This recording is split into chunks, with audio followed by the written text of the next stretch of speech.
Assalamualaikum warahmatullahi wabarakatuh.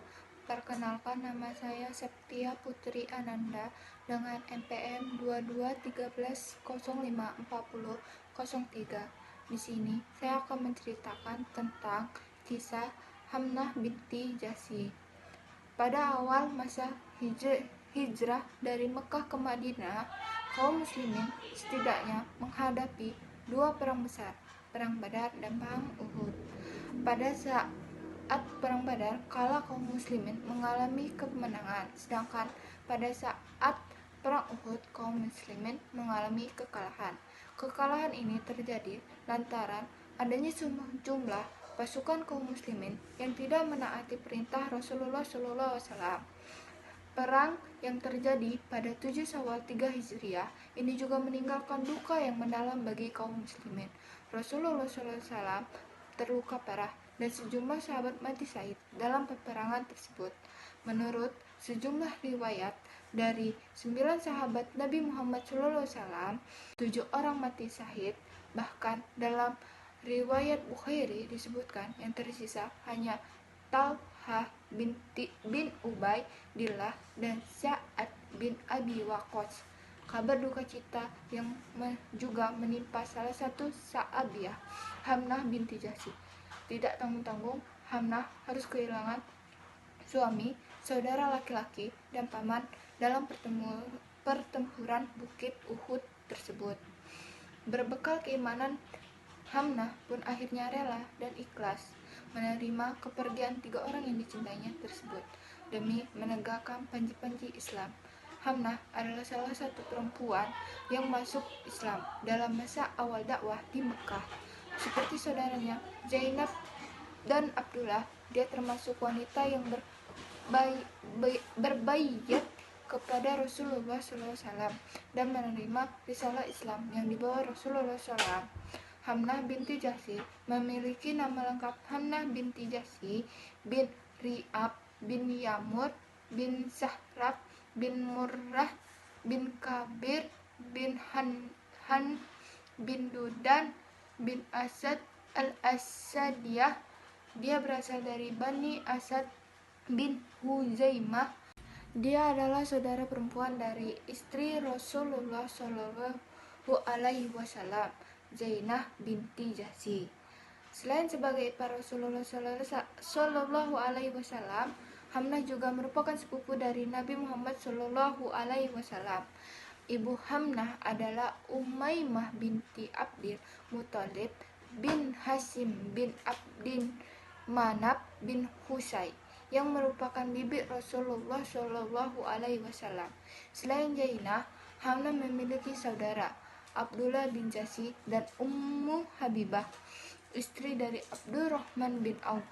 Hamnah menikah dengan Mus'hab bin Umair bin Hashim bin Abdi Manaf dan bin Abdi Dar, yang tercatat sebagai duta pertama Islam. Dari pernikahan ini, Hamnah dikaruniai seorang putri.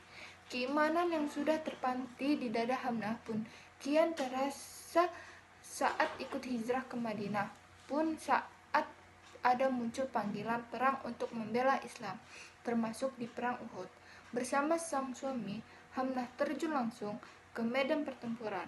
Hamnah dan 13 sahabiah lainnya bertugas untuk memberikan minum dan mengobati tentara kaum muslimin yang terluka. Keterlibatan Hamnah di Perang Uhud pun diperkuat oleh kesaksian seorang sahabat bernama Abdullah bin Abi Ahmad bin Jahsy yang berkata, "Saya melihat dengan kedua mata saya Hamnah binti Jahsy memberikan air minum pada orang-orang yang kehausan dan mengobati orang-orang yang terluka." Namun, pasca Perang Uhud, Hamnah didera kesedihan yang sangat mendalam. Saat perang usai, banyak keluarga kaum muslimin yang menanyakan soal nasib-nasib saudara-saudaranya yang ikut berperang. Tidak terkecuali Hamnah. Pada saat Hamnah datang, Rasulullah SAW bersabda, "Wahai Hamnah, harapkanlah pahala bagi saudaramu Abdullah bin Jahsy." Mendengar perkataan Rasulullah SAW ini, Hamnah berujar, "Innalillahi wa inna ilaihi roji'un," dan semoga Allah merahmatinya dan mengampuni dosanya. Pada saat itu, kondisi jenazah Abdullah ditemukan sudah tidak utuh lagi.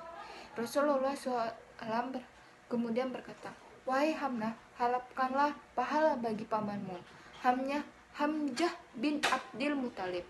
Hamnah pun kembali memanjatkan doa yang sama, kali ini untuk pamannya. Hati Hamnah kembali teriris saat melihat kondisi jenazah pamannya. Tubuh Hamzah ditemukan sudah dalam kondisi tercabik-cabik.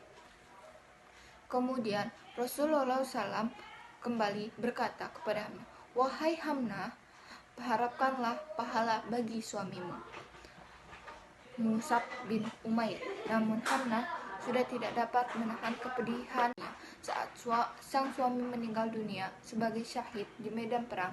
Hamnah pun teringat putrinya yang saat itu menjadi yatim, terlebih dengan kondisi jenazah Mus'ab yang mengenaskan. Pada saat itu, kedua tangan Mus'ab sudah terpotong dalam peperangan.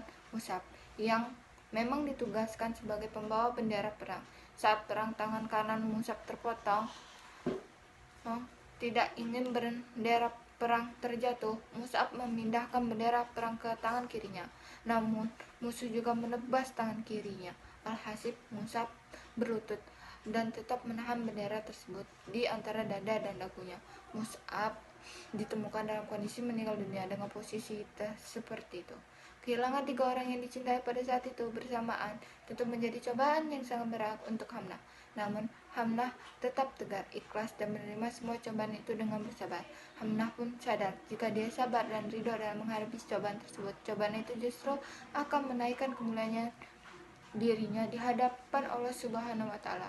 Hamnah akhirnya hidup bersama sang putri satu-satunya hingga suatu saat salah satu sahabat, Tahla bin Ubaidillah, meminangnya. Hamnah pun akhirnya menikah dengan Tahla dan dikurniai 2 orang putra, Muhammad dan Imran.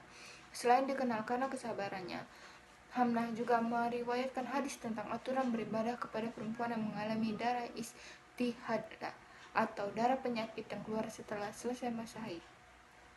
Hadis ini seperti diriwayatkan HR Ahmad 026203 telah menceritakan kepada kami, Yazid bin Harun berkata, telah mengabarkan kepada kami Syarik bin Abdullah dari Abdullah bin Muhammad bin Akil, dari Ibrahim bin Muhammad bin Tahla, dari pamannya Imran bin Tahla dan ibunya Hamnah binti Jasi, bahwa dia mengeluarkan darah istihadat dan kemudian menanyakan hal ini kepada Rasulullah SAW. "Wahai Rasulullah, sesungguhnya aku sedang istihadat dengan mengeluarkan darah yang deras." Maka Rasulullah bersabda kepadanya, "Buatlah dengan kapas." Hamnah berkata, "Bahkan darahnya lebih dari itu, sesungguhnya ia keluar dengan deras." Rasulullah kemudian bersabda, "Balutlah tempat keluarnya darah dengan kapas dan tetapkanlah masa haidmu 6 atau 7 hari menurut ilmu Allah. Kemudian hendaklah kamu mandi, lalu laksanakan sholat dan puasa yang 23 atau 24 harinya.